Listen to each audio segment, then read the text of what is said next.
So ito na nga guys, ano. In-order natin, nilagyan natin siya ng air controller dito, bubutasin natin dito. Para din natin sasalpak yung oxygen na galing sa air pump para sa hatchable na BBS pakain sa ating mga fry.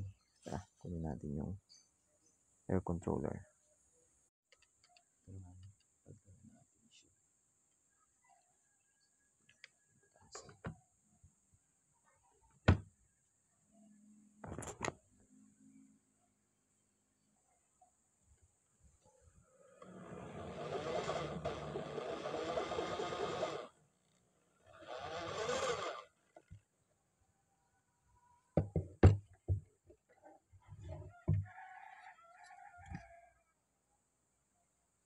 Yun, medyo maluwag.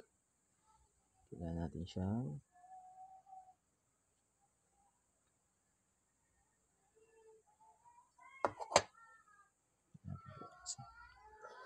okay na.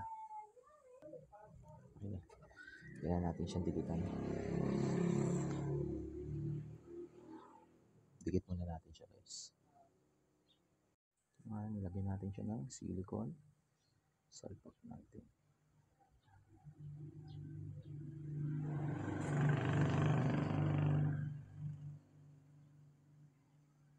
Then, hintayin na lang natin siyang tuyo. Tutuyuin muna natin siya.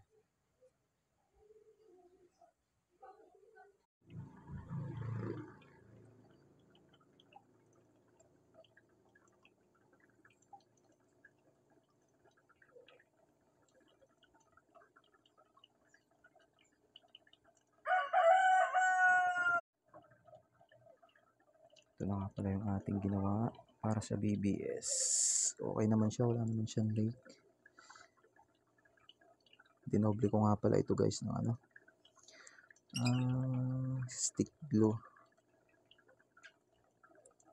para hindi siya hanggang hindi siya mag-leak. Tingnan natin kung mapagpapisa tayo hanggang bukas ng hapon pang dinner nila.